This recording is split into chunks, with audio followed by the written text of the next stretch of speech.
에베소서 4장 1절로 6절 말씀입니다. 그러므로 주 안에서 갇힌 내가 너희를 권하노니 너희가 부르심을 받은 일에 합당하게 행하여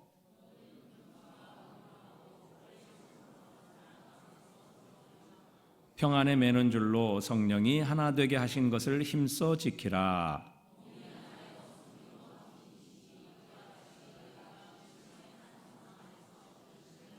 함께 읽습니다. 주도 한 분이시요 믿음도 하나요 세례도 하나요 하나님도 한 분이시니 곧 만유의 아버지시라.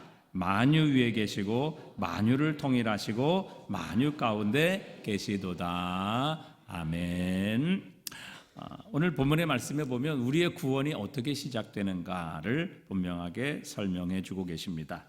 그러므로 주 안에서 갇힌 내가 너희를 권하노니 너희가 부르심을 받은 일에 합당하게 행하여. 부르심이라는 말이 나오지요. 부르심, 또 4절 하반절에도 보면 부르심을 받았느니라는 말씀이 나옵니다. 이 부르심, 우리가 소명이라 그렇게 말씀하기도 하고 우리가 콜링이다 이렇게 부르기도 합니다.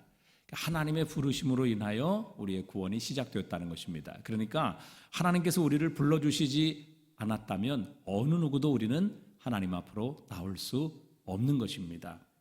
에스더는 아하수로 왕이 가장 사랑하는 왕후였지만 왕이 불러주지를 않아서 30일 동안 왕의 얼굴을 볼 수가 없었습니다. 에스더서 4장 11절에 보니까 왕의 신하들과 왕의 각 지방 백성이 다 알거니와 남녀를 막론하고 부름을 받지 아니하고. 무엇을 받지 아니하고요?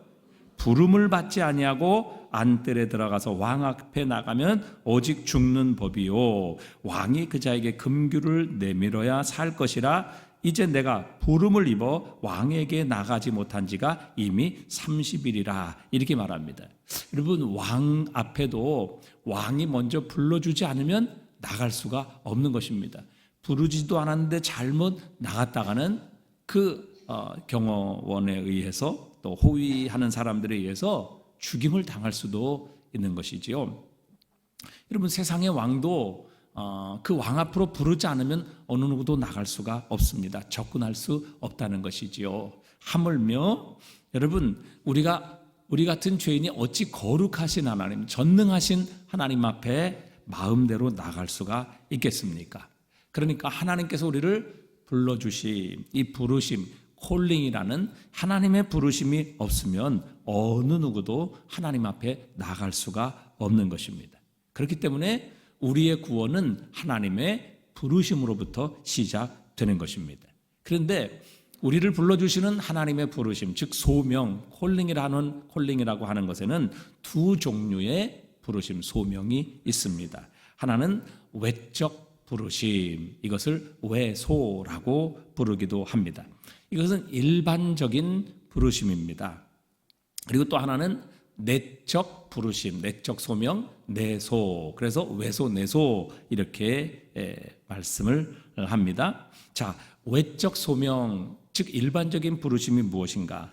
디모데전서 2장 4절에 보니까 자, 한번 읽어보겠습니다. 하나님은 모든 사람이 구원을 받으며 진리를 아는 데 이르기를 원하시느니라. 자, 하나님은 몇몇 사람이 구원을 받는 것을 원하시지 않는다 이렇게 말씀하십니다.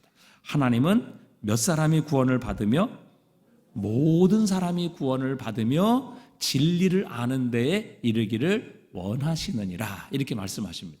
하나님은 모든 사람이 구원받기를 원하십니다. 어느 누구도 죄로 인하여 멸망당하기를 원치 않으신다는 말씀이지요. 자, 그래서 요한복음 7장 37절에도 보면요, 명절 끝날 곧 큰 날에 예수께서 서서 외쳐 이르시되 누구든지 목마르거든 내게로 와서 마시라. 나를 믿는 자는 성경의 이름과 같이 그 배에서 생수의 강이 흘러나오리라 이렇게 말씀하셨어요. 누구든지 목마르거든 내게로 와서 마시라. 여기에는 제한이 없다는 것입니다. 유대인들만, 또 하나님께서 부르신 자들만, 택한 자들만, 그것이 아니라 누구든지 하나님 앞에 예수 그리스도 누구든지 목마르거든 그리스도 예수 앞에 나오라. 그리하면 성경에서 말씀하신 것 같이 생수의 강을 얻게 될 것이라 이렇게 말씀하십니다. 그러니까 하나님의 부르심은 특정한 유대인들, 특정한 계급, 특정한 사람 이렇게 제한되어 있는 것이 아니라 모두에게 열려져 있는 부르심, 즉 외적 소명이라는 것이죠. 그런데 여러분, 하나님의 부르심, 즉 하나님의 구원은 모두에게 열려 있지만, 그러나 모든 사람이 이 하나님의 외적인 부르심에 순종하는 것 아닙니다. 모든 사람이 외적인 부르심을 듣는다고 해서 구원을 얻는 것이 아니라는 것이죠. 우리가 매주 화요일 날 이제 노방전도를 갑니다. 우리 많은 전도대원들이 가서 복음을 전하고 또 전도지를 나누어주고 또 전도용품을 나누면서 복음을 전합니다. 여러분, 모든 사람에게 그렇게 구원에 초청을 하죠. 하나님의 부르심을 그들에게 들려줍니다. 그런데 여러분, 과연 그들 중에서 몇 명이 그 부르심에 응답하겠습니까? 여러분, 일반적인 부르심, 즉 외적 소명에는 모든 사람에게 열려있는 일반적인 부르심이지만, 그러나 이렇게 일반적인 부르심으로 부른다고 해서 그들이 오는 것이 아니라는 사실입니다. 여러분, 이 외적인 부르심이 우리에게 효과가 있기 위해서는 성령의 감동이 있어야만 합니다. 성령의 역사가 있어야만 우리에게 부르신 이 외적 부르심에 우리는 응답할 수 있고, 그 구원을 받아들임으로 우리를 향하신 하나님의 구원의 뜻이 이루어진다는 사실이죠. 그래서 이 내적 소명 혹은 효과적인 부르심, 이 내적 소명이 있어야만 우리는 하나님의 부르심에 응답하여 하나님 앞으로 나아갈 수가 있는 것입니다. 즉 하나님의 성령께서 우리의 마음의 문을 열어주시고 우리에게 감동을 주셔서 우리로 하여금 우리를 부르시는, 우리를 콜링하시는 그 하나님의 부르심에 응답할 수 있게 하신다는 것이죠. 그래서 성령이 아니면은 우리는 결코 이 외적인 부르심에 응답할 수 없고 들을 수도 없고 반응할 수도 없는 것입니다. 왜요? 우리는 영적으로 죽어 있기 때문이죠. 그리고 영적으로 죽은 사람이 무슨 반응이 있겠습니까? 무슨 소리가 들리고 무슨 감각이 있어서 하나님의 음성을 들을 수 있겠느냐 하는 것입니다. 성령께서 우리를 깨워주시고 또 우리를 살게 하시고 우리의 귀를 열어주실 때에 우리는 비로소 이 외적인 소명에 응답하여 부르심에 우리는 응답할 수 있는 것입니다. 자, 사도행전 16장 14절에 보니까요, 두아디라시에 있는 자색옷감 장사로서 하나님을 섬기는 루디아라 하는 한 여자가 말을 듣고 있을새 주께서 그 마음을 열어 바울의 말을 따르게 하신지라 그랬습니다. 바울이 원래 아시아로 가려고 하다가 성령께서 마게도냐, 유럽으로 인도를 하시죠. 그래서 마게도냐의 첫 성인 빌립보에 이르렀습니다. 회당도 없었고 예배드릴 장소도 없어서 그저 길가에서 기도하며 또 그 주변에 있던 여인들에게 복음을 전했는데, 이 루디아라 하는 이 사람이 이 바울이 전하는 복음을 듣고 예수를 믿게 됩니다. 그런데 이 14절에 보니까 이 루디아가 예수를 믿게 된 것, 이것은 자신이 마음을 열어서 예수님을 영접한 것이 아니었다고 말씀하십니다. 자, 우리 14절 한번 다시 보여주시기 바랍니다. 자, 14절에 보니까 하나님을 섬기는 루디아라는 한 여자가 말을 듣고 있을새, 바울이 전한 복음을 듣고 있었죠. 누가 그의 마음을 열어주셨습니까? 주께서 그 마음을 열어 바울의 말을 따르게 하신지라. 그러니까 외적인 소명이 있어도 내적인 이 소명 부르심이 없다면 우리는 결코 주님의 말씀에 응답할 수 없다는 것이죠. 그런데 이 루디아라는 사람은 주님께서 그 마음을 열어 바울의 말을 따르게 하셨습니다. 바울이 전하는 복음을 믿게 하셨고 예수 그리스도를 영접하게 하셔서 바로 빌립보 교회를 세우는 초대교회 교인이 성도가 되게 하셨던 것입니다. 요한복음 6장 37절에도 보면 아버지께서 내게 주시는 자는 다 내게로 올 것이요 그랬습니다. 아버지께서 내게 주시는 자가 예수님께로 오는 것이지, 아버지께서 주시지 않으면, 보내시지 않으면, 마음의 문을 열지 아니하시면 예수님께로 올 자가 없다, 이렇게 말씀하고 계십니다. 자, 그렇기 때문에 저와 여러분이 하나님의 부르심을 받고 그 부르심에 응답했다는 것이 얼마나 큰 특권인지 알 수 없습니다. 이게 놀라운 은혜입니다. 왜요? 이것은 우리의 육신적인 힘이나 우리의 육신적인 능력을 가지고 이루어질 수 없는 것이기 때문입니다. 여러분, 어떤 세상의 사람이 하나님의 부르심을 받지 않았는데 하나님께 나올 수 있겠습니까? 부르심을 받지 않은 사람이 과연 어떻게 하나님의 자녀가 될 수 있겠습니까? 하나님께서 불러주시지 않았는데 어떻게 예수님을 구주로 믿고 죄 용서함을 받을 수 있겠습니까? 하나님께서 그를 하나님의 백성으로 부르지 않았는데 어떻게 스스로 하나님의 백성이 되고 하나님 나라 안으로 들어올 수 있겠느냐 하는 것입니다. 이것은 인간의 노력과 인간의 힘으로는 도저히 있을 수 없는 일입니다. 그런데 하나님께서는 저와 여러분을 불러주셨습니다. 외적인 소명을 주셨을 뿐만 아니라 성령으로 우리의 마음의 문을 열어 내적인 소명으로 우리를 부르셔서 그 주님의 부르심이 우리에게 효과가 있게 하신 것입니다. 그래서 우리는 예수를 믿게 되었고 하나님의 부르심에 응답하여 하나님 앞으로 나올 수 있었던 것입니다. 이 부르심을 받았기 때문에 우리는 구원받은 것입니다. 부르심 때문에 우리는 하나님의 자녀가 된 것입니다. 하나님 앞으로 나올 수 있게 되었고 이 부르심을 받았기 때문에 나사로처럼 우리는 죽음에서 다시 살아나올 수 있게 된 것입니다. 자, 이렇게 우리가 상상할 수 없는 놀라운 은혜로 우리를 부르신 하나님, 우리에게 콜링하신 하나님께서 오늘 우리에게 말씀하십니다. 너희가 부르심을 받은 일에 합당하게 행하여 라고 말씀하십니다. 하나님께서 우리를 하나님의 자녀로, 천국 백성으로, 또 하나님의 거룩한 자녀로 우리를 불러주셨습니다. 그래서 하나님 앞으로 나오게 하셨죠. 하나님의 자녀가 되게 하셨고 하나님의 구원을 얻게 하셨고 하나님 나라 천국 백성이 되게 하셨습니다. 자, 하나님께서 이렇게 우리를 부르셨기 때문에 이 부르신 일에 합당하게 행하라 이렇게 말씀하십니다. 이 합당하다는 말은 제가 3년 전에 이 에베소서를 설교하면서 잠시 언급을 한 적이 있습니다. 이 합당하다라는 단어는 조화롭다 혹은 어울리다라는 말입니다. 여러분, 오늘 이 앞에 나와서 찬양을 하신 우리 장로님, 집사님, 권사님들이 다 계시죠. 여러분, 옷 아무거나 입고 오셨겠어요? 그렇지 않죠. 그렇지 않죠. 여러분, 다 이제 다 맞춰서 입고 오셨단 말이죠. 우리가 뭐 깔맞춤이라고 그러죠. 이렇게 맞춰서 입고 나오신 거예요. 여러분, 스카프를 매는데 이제 한여름 다 됐는데 여러분, 겨울 왜 그거 제가 새벽마다 이렇게 하고 나오는 여러분 그 겨울 이거 뭐죠? 스카프인가요? 그거 뭐라 그래? 목도리 이런 거 하고 나오신 분 없잖아요. 다 보세요. 지금 다 이제 봄, 여름 다 이런 스카프를 하고 오셨어요. 또 스카프 또 뭐 검은 스카프 장례식 때 메고 가는 거 이런 거 메고 오신 분 없잖아요. 여러분, 우리가 합당하다는 것은 어울리다 혹은 조화롭다라는 말입니다. 그래서 옷 같은 것도 다 조화롭게 입고 가는 겁니다. 여러분, 장례식 가는데 클럽에 갈 때 입는 반짝반짝한 뭐 이런 그 빛나는 이런 거 이거 장례식 가는 분 없잖아요. 왜?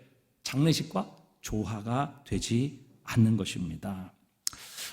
여러분, 저도 이제 오늘 넥타이 이렇게 맸는데 많은 분들은 그냥 아무렇게나 뭐 아무거나 메고 오시는지 아는데 절대 그렇지 않아요. 제가 여러분 이거 넥타이 맬 때요, 이 옷 입고 이거 한 번씩 다 대봅니다. 이것도 대보고 저것도 대보고. 그래서 이 이제 옷 그리고 또 이제 이 와이셔츠 그다음에 넥타이 이게 조화를 이루어야 매는 거예요. 그냥 아무나 걸친다고 다 여기 쓸 수 있는 게 아닙니다. 이 넥타이도 어떤 권사님이 저에게 선물을 주신 건데 아주 잘 어울리죠? 네, 그러니까요. 이게 아무렇게나 그냥 여러분 이렇게 걸치고 나오는 게 아니에요. 여기 서려면요, 적어도 제가 다 이거 이제 거울 보고요, 시험해 보고 제가 어떤 것까지 다 생각하는지 아십니까? 이제 화면에 나올 때 과연 이 넥타이가 이 옷과 멀리서 보면 어떤 색깔로 보일까? 이것까지 다 계산하고 나오는 겁니다. 그러니까 이게 뭐예요? 부르심에 합당한 거예요. 조화로운 거, 어울리는 겁니다. 그러니까 하나님께서 우리를 부르셨는데 그 하나님이 부르신 부르심에 조화롭게, 알맞게, 합당하게, 어울리게 우리로 하여금 행하라 하나님은 이렇게 우리에게 말씀하십니다. 여러분, 이 부르심에 합당하게 행하는 것이 어떤 것입니까? 영국의 조지 5세의 아들 장남이 에드워드 8세입니다. 그런데 에드워드 8세는 조지 5세 아버지로부터 왕위를 물려받았지만, 그러나 미국의 한 여인을 사랑했어요. 근데 그 여인이 이혼녀입니다. 그렇기 때문에 영국 왕실에서는 그 에드워드 8세의 왕비 아내를 이혼녀인 미국의 윌리엄 심슨이라는 여인을 왕실에서는 허락하지 않았어요. 그래서 이 에드워드 8세가 고민을 하다가 결국에는 여자를 택하고 왕위를 버립니다. 그래서 1년 만에 자신의 왕위를 자신의 동생에게 물려줘요. 그 사람이 바로 에드워드 6세입니다. 그리고 그 에드워드 6세의 딸이 누군가 하면 여러분이 잘 아시는 엘리자베스 2세 여왕입니다. 지금 왕이 누구죠? 영국에? 찰스죠. 찰스. 그 찰스의 어머니, 그렇죠? 90몇 세까지 사신 그 엘리자베스 2세의 아버지가 바로 조지 6세고, 그 조지 6세의 형이 에드워드 8세예요. 그런데 그 형이 그렇게 이제 왕위를 버리고 그 심슨이라는 여인과의 사랑에 빠져서 결국은 왕위를 버리고 나서 1972년에 죽어요. 그런데 그가 죽기 전에 이 에드워드 8세에 대한 다큐멘터리를 하나 제작을 하게 됩니다. 그런데 그 방송사에서 이 에드워드 8세에 대한 다큐멘터리를 만들면서 그 에드워드 8세가 그런 이야기를 합니다. 자신의 가정에서 자신의 아버지 조지 5세로부터 얼마나 엄격한 가정교육을 받았고 왕실 교육을 받는 것이 참 숨막히는 일이었는가, 이렇게 이제 인터뷰를 합니다. 근데 그가 들려준 이야기 가운데 인상적인 이야기가 하나 있었어요. 그게 뭐냐면 그 에드워드 8세가 그렇게 얘기를 합니다. 우리 아버지는 엄격한 원칙주의자였습니다. 내가 잘못을 저지르거나 처신을 잘못할 때면 아들아, 네가 누구인지를 항상 기억해야만 한다, 이렇게 꾸짖었다고 그렇게 이야기를 합니다. 아들아, 네가 누구인지를 항상 기억해야 한다. 다시 말해 그가 영국의 왕세자이고 언젠가는 왕위에 오를 자라는 것을 기억하면 세자 신분에 합당한 행동을 하게 될 것이라는, 이것을 늘 그 에드워드 8세에게 주지시켰다고 합니다.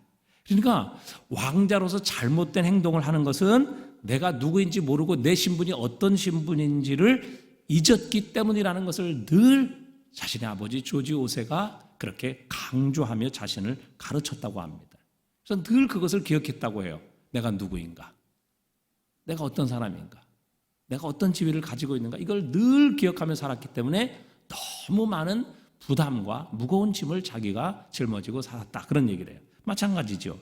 여러분, 우리가 세상을 향해 나갈 때마다 하늘에 계신 우리 아버지께서 우리에게 이렇게 말씀하신다는 것을 우리는 기억해야 합니다. 예, 내가 누구인지를 항상 기억해야만 한다, 이렇게 말씀하시는 하나님의 음성, 우리 아버지의 음성을 우리는 기억해야 합니다. 자, 그렇다면 우리는 누구입니까? 가장 중요한 첫 번째, 우리는 하나님의 사랑받는 아들, 딸입니다. 우리는 하나님 나라의 백성이지요. 우리는 그리스도 예수로 말미암아 새롭게 거듭난 새로운 창조로 이루어진 새로운 피조물입니다. 우리는 하나님의 진노의 대상에서 이제 하나님의 사랑받는 자녀로 우리의 신분, 우리의 위치, 우리의 존재가 바뀐 하나님의 자녀들입니다. 이전에는 우리의 죄로 말미암아 하나님의 원수였지만, 그러나 예수 그리스도로 말미암아 이제는 하나님과 화목하게 된 존재입니다. 주님께서는 우리를 좋은 나무가 되게 해 주셨습니다. 그래서 우리에게 좋은 열매를 맺기를 기대하고 계시는 것이죠. 우리가 나쁜 열매인데 우리 주님께서 우리에게 좋은 열매 맺기를 기대하시겠습니까? 그건 말이 되지 않죠. 모순이지요. 우리를 좋은 나무로 만들어 주셨기 때문에 우리 하나님께서는 우리에게 오늘도 좋은 열매를 기대하시는 것입니다. 그래서 여러분, 우리가 이것을 잊어버리게 되면 세상과 똑같은 삶을 살게 되는 것입니다. 왜 세상과 구별되지 못합니까? 왜 세상 사람과 똑같은 삶을 살아갑니까? 왜 이전의 옛사람의 모습을 우리는 버리지 못하고 살아가는 것일까요? 그 이유는 내가 누구인지, 어떤 존재가 되었는지 하는 것을 잊어버리기 때문입니다. 그래서 내가 누구인지를 알아야 합니다. 그래야 우리는 그 새로운 존재에 합당한 삶, 합당한 열매를 맺을 수 있기 때문이죠. 자, 베드로전서 2장 9절 말씀입니다. 우리 한번 다 같이 읽어볼까요? 그러나 너희는 택하신 족속이요 왕같은 제사장들이요 거룩한 나라요 그의 소유가 된 백성이니 이는 너희를 어두운 데서 불러내어 그의 기이한 빛에 들어가게 하시니에 아름다운 덕을 선포하게 하려 하심이라. 아멘. 여러분, 우리는 세상에서 하나님의 선택함을 받은 백성, 즉 하나님께서 우리를 특별한 부르심으로 불러서 하나님의 거룩한 자녀 삼으셨다는 것을 우리는 늘 기억해야 돼요. 우리는 왕 같은 제사장들이라. 놀라운 특권을 받은 자들이죠. 제사장은 뭐예요? 하나님께 나아갈 수 있는 특권이 있습니다. 하나님을 만날 수 있는 특권이 있어요. 그리고 하나님과 세상을 중재하는 중보자의 역할이 바로 이 제사장의 역할입니다. 우리는 왕 같은 제사장들이라. 또 우리는 하나님의 거룩한 그의 소유가 된 백성이라 그랬습니다. 우리는 하나님의 소유입니다. 우리가 우리 자신의 주인이 아니에요. 마귀와 사탄이 더 이상 우리를 주장하지 못합니다. 하나님께서 우리를 그분의 소유로 삼아 주셨습니다. 그래서 세상이 우리를 건드리지 못하는 것입니다. 세상이 우리를 이기지 못하는 것이죠. 왜? 우리는 하나님의 소유이기 때문에, 우리는 하나님의 것이기 때문에. 그래서 우리는 여러분 이렇게 우리가 누구인지, 우리를 부르신 그 부르심이 어떤 것인지를 분명히 깨닫고 그것을 알 때에 우리는 부르심에 합당한 삶을 살아갈 수 있다는 것이죠. 우리를 부르신 부르심에 어울리는 삶을 살아갈 수 있게 된다는 것입니다. 자, 그러면 우리는 구체적으로 어떻게 부르심에 합당한 삶을 살아가야 할까요?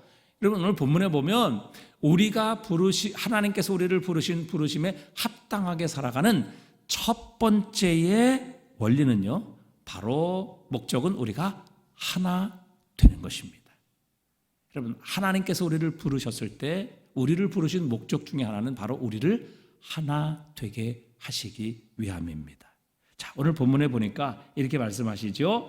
평안에 매는 줄로 성령이 하나 되게 하신 것을 힘써 지키라 그랬어요. 여러분, 이 말씀에 의하면 하나 되게 하시는 것은 저절로 이루어지는 것이 아니라는 것을 우리에게 가르쳐주고 계세요. 왜 그렇습니까? 우리의 죄악된 본성 때문에 그래요. 그래서 우리가 이것을 힘써 지켜야만 우리는 하나 되게 하신 이 은혜를 누릴 수 있다는 것입니다. 그러니까 누구도 그냥 가만히 있는데 하나가 된다, 자연스럽게 하나가 된다, 그것이 아니라 하나됨을 힘써 지킬 때에 우리는 하나됨의 축복과 은혜를 누릴 수 있다는 것이죠.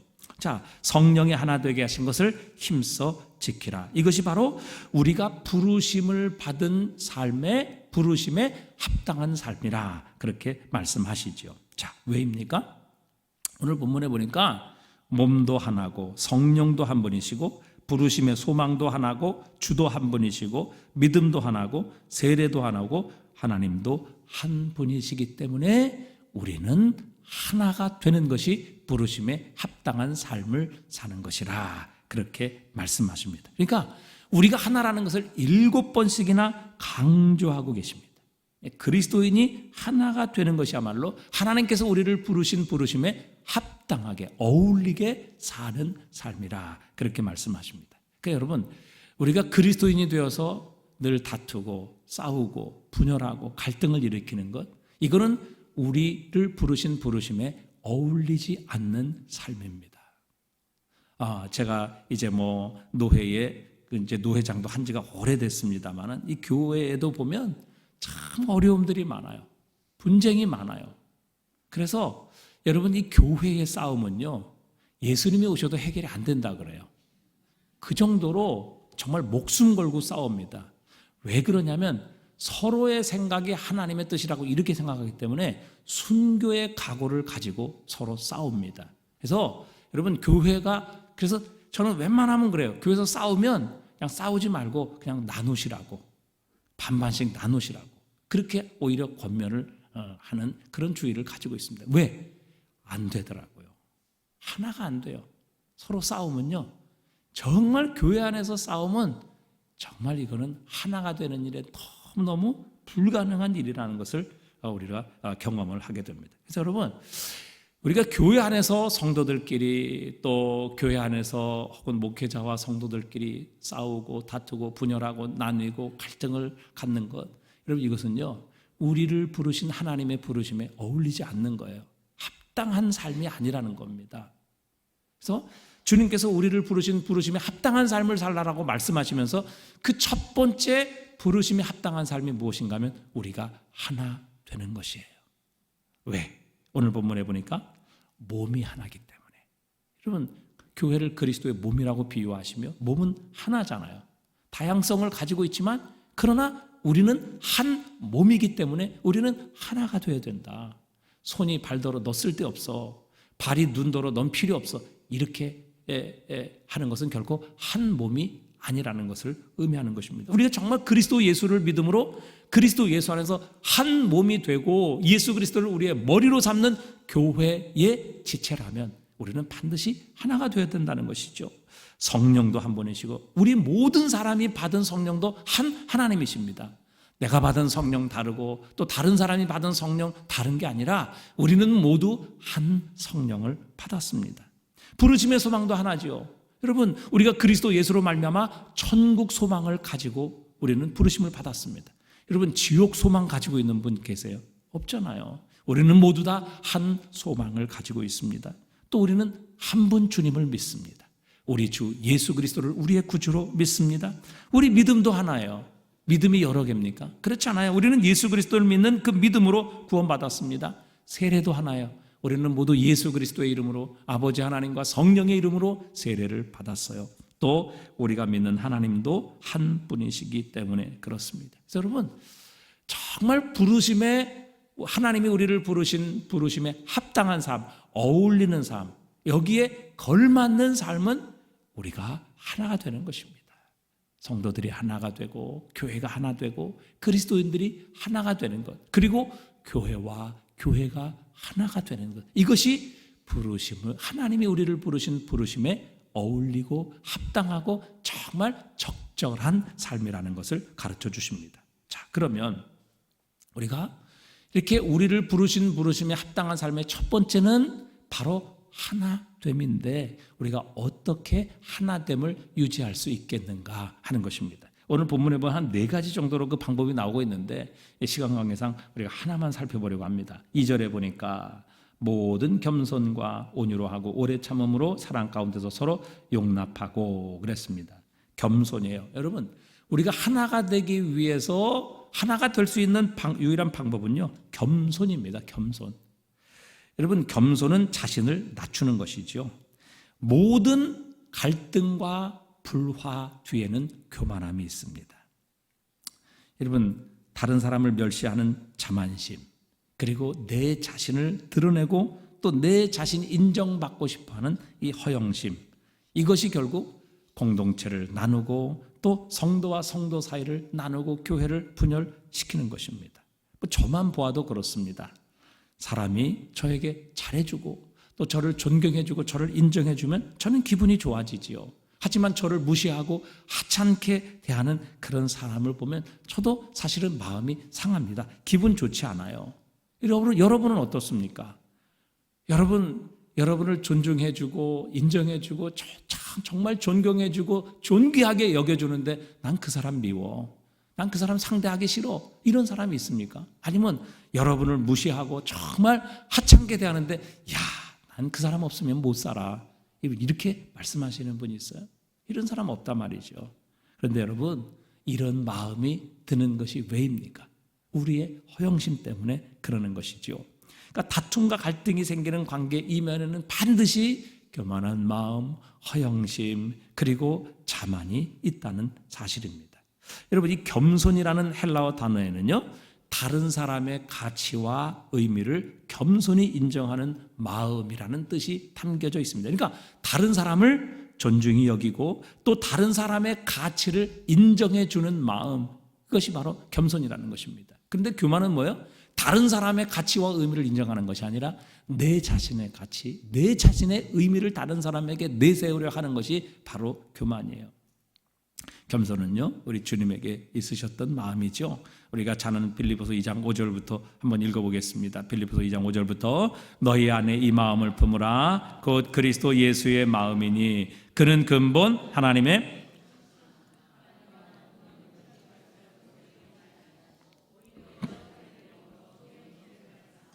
사람들과 같이 되셨고 사람의 모양으로 나타나서 자기를 낮추시고 죽기까지 복종하셨으니 곧 십자가에 죽으심이라. 그러니까 예수님은요, 하나님이시지만 철저히 낮아지셨습니다. 우리가 이걸 잘 이해할 수 없어요.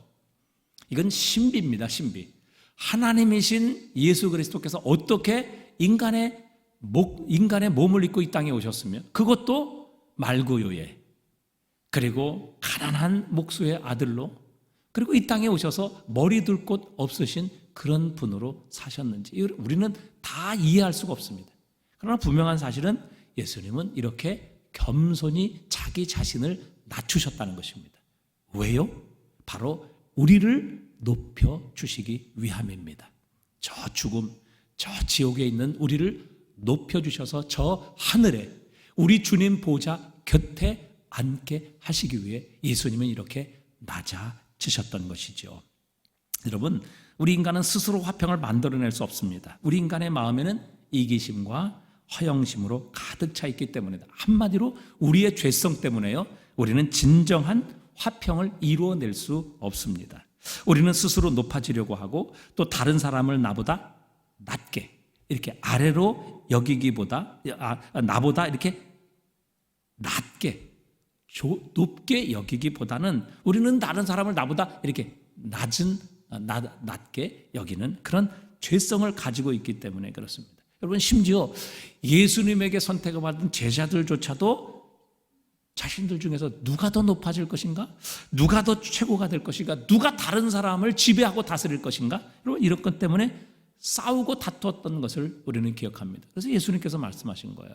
너희가 높아지려고 하면 낮아져야 될 것이다. 너희가 대접을 받으려면 먼저 대접해야 될 것이다. 주님께서 그렇게 그들을 향해 교훈하셨던 것이죠. 그렇기 때문에 여러분, 우리 안에 있는 이 자만심과 허영심을 깨뜨릴 수 있는 유일한 방법은요, 예수 그리스도의 십자가를 만나는 것입니다. 예수 그리스도의 십자가야말로 우리 이 인간 안에 있는 이 죄성의 문제를 깨뜨리고 해결하는 유일한 방법이라는 것을 하나님은 우리에게 보여주십니다. 여러분, 왜 십자가가 인간의 갈등, 또 전쟁, 분열, 미움, 다툼 이런 것들을 해결할 수 있습니까? 그 이유는 너무 단순합니다. 여러분, 십자가는요, 우리의 죄를 보여주십니다. 십자가는 우리의 문제의 근본 뿌리를 드러나게 하십니다. 여러분, 예수 그리스도의 십자가가 하는 첫 번째 일은요, 우리 자신의 실상을 보게 하시는 겁니다. 우리는 항상 우리 자신을 옹호합니다. 또 우리 자신을 합리화하죠. 내 실수가 아니라 상대편 실수야. 내 잘못 아니야. 저 상대방이 잘못하고 상대방이 못해서 그래. 상대방이 악해서 그래. 문제는 상대방에게 있어. 여러분, 이런 이기심과 허영심을 늘 가지고 있는 우리에게, 또 우리뿐입니까? 상대방도 그런 마음을 가지고 있는데 우리가 어찌 문제를 해결하며 진정 하나가 될 수 있겠느냐 하는 것입니다. 그런데 십자가는요, 우리 안에 있는 이 문제를 보게 하세요. 우리 안에 있는 진정한 이 죄성을 드러내시고 깨닫게 하시는 겁니다. 우리 수영로교회가 옛날 저 수영 로타리 있을 때 그 정필도 목사님께서 이런 간증을 하시는 것을 제가 들었습니다. 그때 막 교회가 이제 부흥을 하는 중이었는데, 이제 목사님이 뭐 아침부터 나와서 밤 11시까지 신방하시고 정말 최선을 다해 열정을 가지고 이제 사역을 하셨어요. 근데 부교육자들 보니까 너무 마음에 안 드는 거예요. 게으르고 또 열심도 없고 서로 싸우기는 하고 아무것도 아닌데 마치 자신이 뭔가 되는 것처럼 그렇게 행동하는 것을 볼 때 부교육자들이 너무 이게 마음에 들지도 않고 너무 싫고 미웠다는 것입니다. 그래서 이 목사님이 내가 저것들 다 완전히 잘라버려야 되겠다, 쫓아버려야 되겠다, 이렇게 생각을 하시고 이제 그날도 새벽에 하나님께 기도를 하셨다는 거예요. 한참 기도하는데 하나님께서 목사님에게 이렇게 말씀하시더라는 겁니다. 네가 저 부교육자들한테 형처럼 대해주면 안 되겠니? 저 부교육자들 좀 불쌍히 여기고 사랑해 주면 안 되겠니? 그런 음성이 마음속에 들리더라는 거예요. 그리고 그 말씀을 듣고 정필동 목사님이 얼마나 자신의 교만을 회개했는지 모른다라고 그렇게 부교육자들을 모아놓고 간증을 하셨습니다. 그러면서 교육자들을 자기 동생처럼 진짜 사랑하기 시작하셨어요. 그래서 늘 성도들을 보면 우리 부교육자들에게 잘해주라고, 우리 부교육자를 잘 대해주라고 그렇게 부탁하시고, 어떻게든지 그들을 도와주시고 또 어떻게든지 성장시키고 또 하나님께서 주시는 늘 기회를 얻을 수 있도록 그렇게 늘 도와주셨어요. 그랬더니 재미있는 것은 교육자들이 변하더라는 것입니다. 교육자들이 달라지더라는 거예요. 얼마나 열심히 사역을 하는지 정말 최선을 다해 교회와 목사님을 섬기는 그런 모습으로 교육자들이 변화되더라는 거예요. 그래서 이 부교육자들이 얼마나 삶에 놀라운 변화가 일어났는지 결국 수영로 교회에 이 부교육자들이 부흥의 원동력이 되는 그런 놀라운 사람들로 바뀌게 되었다는 것을 이제 간증을 하셨습니다. 그래서 저도 이 말씀을 듣고 많은 것을 깨달았어요. 우리가 보통 그렇잖아요. 목회자들도 만나면 그렇게 말하는 사람 참 많아요. 항상 교회가 문제가 있으면 저 성도들이 문제다, 저 성도들이 못됐다, 성도들이 잘못했다 늘 이렇게 생각하고 또 그런 것 때문에 힘들어하고 고통받는 그런 목회자들도 많습니다. 저는 그 말씀을 듣고 많은 것을 깨달았어요. 교회에 문제가 있을 수밖에 없지요. 우리가 문제가 있는 성도인데, 완전하지 않는데, 우리가 예수님 같지 않은데 어찌 교회 안에 문제가 없겠습니까? 교회에 문제가 있고 성도들의 문제가 있으면, 그래서 저는 웬만하면 제 자신을 돌아봅니다. 저의 문제이고 또 하나님께서 저를 고치시고 저를 다루시고 훈련시키시기 위해 하나님께서 주신 선물이다, 이렇게 생각을 하며 제 자신을 하나님 앞에 돌아보고 또 변화시키는 일에 노력을 하고 있습니다. 여러분, 대부분의 사람들이 그래요. 항상 문제는 다른 사람, 저 사람 때문이다, 상대방 때문이다. 그럼 부부의 싸움도 그렇잖아요. 부부가 왜 갈랐습니까? 항상 저 사람, 상대방 문제다, 이렇게 생각하는 거예요. 이것이 바로 인간의 죄성이거든요. 아담이 범죄했을 때 하나님께서 너 이거 누가 하라고 했어? 그랬더니 제가 잘못했습니다, 제가 죄인입니다, 이렇게 대답했나요? 그렇지 않아요? 하나님께서 주신 저 여자가 주었습니다, 이렇게 떠넘겼다고요. 야, 하나님께서 하와에게 물으셨잖아요. 너는 왜 그랬어? 그랬더니 하나님, 저 뱀 때문에 그랬습니다, 저 뱀의 잘못입니다, 이렇게 핑계댔어요. 자신은 결코 잘못이 없다는 거예요. 이게 죄성이에요. 이게 죄성이라고요. 그리고 이 죄성으로 인해서요, 우리는 결코 자연인은 여러분 자연스럽게 평화하고 하나가 되고 여러분 서로 화평을 누리며 살아갈 수가 없는 것입니다. 왜요? 우리의 죄성 때문이지요. 그런데 여러분, 복음은 우리에게 무엇을 말씀하고 계십니까? 여러분, 십자가는요, 바로 우리가 누구인지 어떤 존재인지를 적나라하게 드러내 주십니다. 여러분, 우리는요, 예수 그리스도의 십자가의 죽음 없이는 결코 구원받을 수 없는 죄인이라는 것을 예수 그리스도의 십자가는 철저하게 드러내 주시고 우리의 자신을 보게 하시는 거예요. 내가 얼마나 악한 죄인이며 세상에 그 어떤 것으로도 구원받을 수 없는 죄인이기 때문에 하나님께서 독생자를 보내셔야만 했는가? 십자가는 바로 그것을 우리에게 드러내 주십니다. 그래서 십자가는 내가 얼마나 죄인이고 내가 얼마나 악하고 내가 얼마나 가능성이 없는 존재인가, 한마디로 내가 죄로 죽은 존재라는 것을 십자가는 보여주시는 거예요. 왜? 십자가 아니면 나는 다른 어떤 구원의 가능성, 나는 하나님 앞에 의롭게 될 수 있는 다른 가능성이 없다는 것을 예수 그리스도의 십자가는 우리에게 보여주시는 겁니다. 그러니까 예수 그리스도의 그 처절한 십자가와 그 십자가의 죽음만이 나를 살리실 수 있고 나를 새롭게 하시며 나를 변화시키시고 나를 구원하실 수 있다는 것, 바로 내가 그런 죄인이라는 것을 예수 그리스도의 고난 그리고 십자가 죽음, 이것은 우리에게 이것을 보여주시는 것입니다. 즉 하나님의 아들 예수 그리스도의 대속적인 죽음이 없이는 결코 우리는 어떤 소망도 없는 죄인이라는 것을 보여주시는 겁니다. 여러분, 바울의 고백을 들어보십시오. 빌립보서 3장 5절에 보니까요, 나는 8일 만에 할례를 받고 이스라엘 족속이요 베냐민 지파요 히브리인 중에 히브리요 율법으로는 바리새인이요 열심으로는 교회를 박해고 율법의 의로는 흠이 없는 자라. 여러분, 율법의 의로는 구원받을 수 없다고 여러분 그렇게 얘기했던 사람이 바울인데, 여러분 그 이전에는요, 나는 율법의 의로는 흠이 없는 자라 이렇게 고백을 하는 사람이었습니다. 결코 그는 여러분 이 이스라엘의 유대인의 율법에 의해서는 흠을 잡을 수 없는 그런 사람이라 스스로 자부하며 살았던 사람이에요. 그런데 성령께서 그의 눈을 열어주셨을 때 뭐라고 고백합니까? 오호라, 나는 공고한 사람이로다. 이 사망의 몸에서 누가 나를 건져내려. 나는 만삭되어 나지 못한 자와 같은 자다. 제대로 태어나지 못한 자다. 나는 죄인 중에 괴수다. 나는 결국 사도라 칭함을 받을 수 없는 죄인이다. 그렇게 하나님 앞에 고백했습니다. 왜요? 십자가 앞에 섰을 때 자신의 의는 누더기와 같은 것일 수밖에 없다는 것을 그는 깨달았어요. 십자가 앞에 선 자신의 모습, 얼마나 예수 그리스도의 그 하나님의 독생자의 죽음이 아니면 구원받을 다른 소망이 없는 죄인인가를 십자가를 통해 바울은 깨닫고 보게 된 것입니다. 여러분, 예수 그리스도의 십자가 앞에 교만해질 사람이 있습니까? 예수 그리스도의 십자가를 보고도 겸손해지지 않을 사람이 있나요? 여러분, 십자가 앞에서도 겸손해지지 않고 여전히 교만한 마음을 갖고 있는 사람은요, 한마디로 예수님을 믿지 않는 사람입니다. 그 사람은 구원받지 못한 사람이에요. 전혀 자신을 알지 못하는 사람이죠.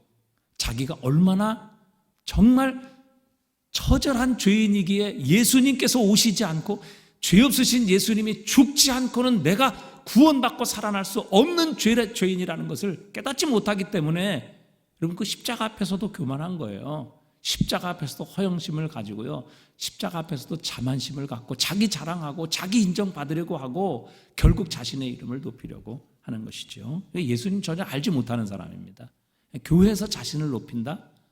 교회에서 다른 사람보다 자신이 더 높아지려고 인정받으려고 한다? 이건 예수 그리스도가 누구인지, 왜 오셨는지, 왜 죽으셨는지 이거 모르는 사람이에요. 우리도 마찬가지입니다. 십자가 앞에서 우리 자신을 바라볼 때 나를 사랑하고 상대방을 욕하고 비난하는 이 모든 것이 얼마나 부끄러운 일인가 하는 것을 우리는 깨닫게 되는 것입니다.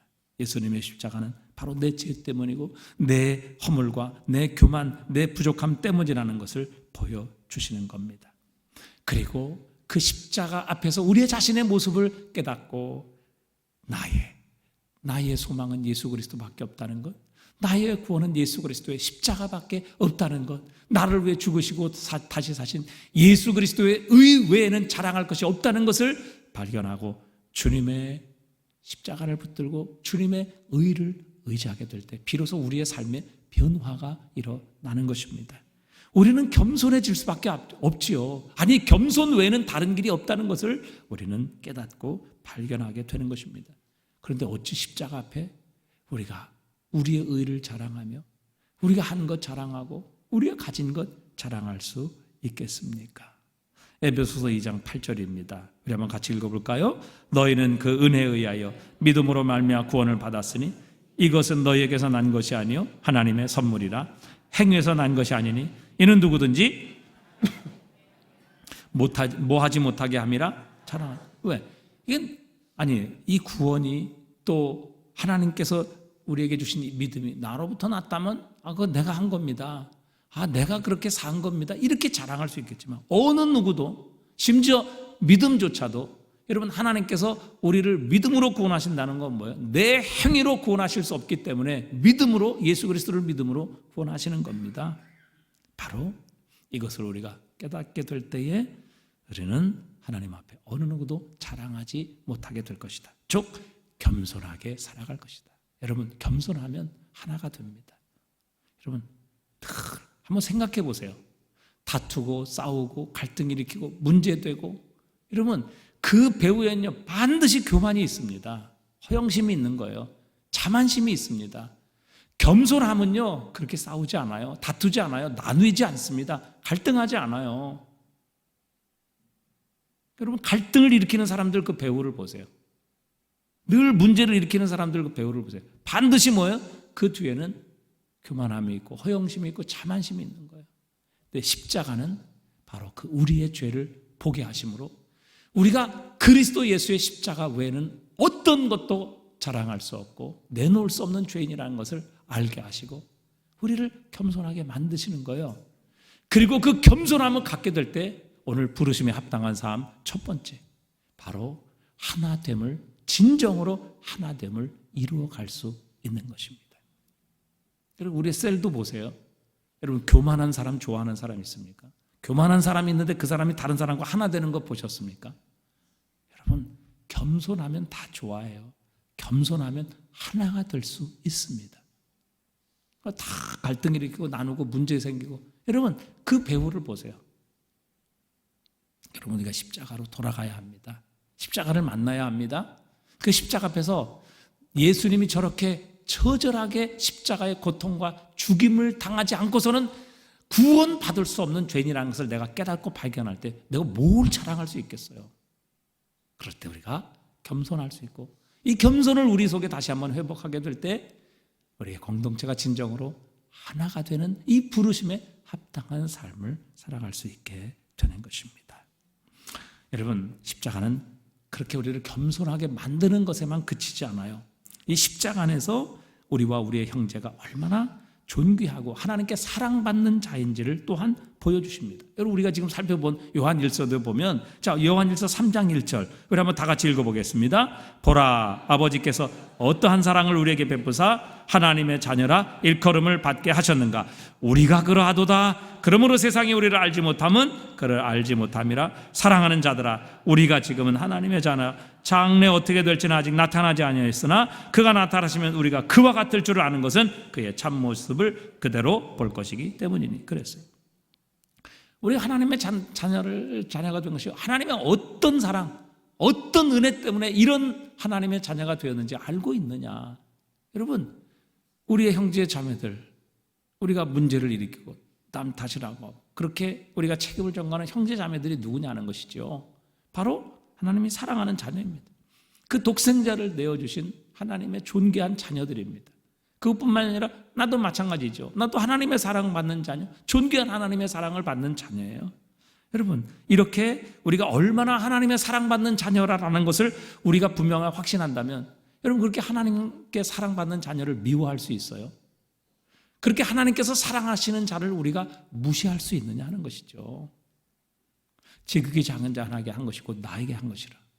작은 자 하나에게 하지 아니한 것이 곧 나에게 하지 아니한 것이라.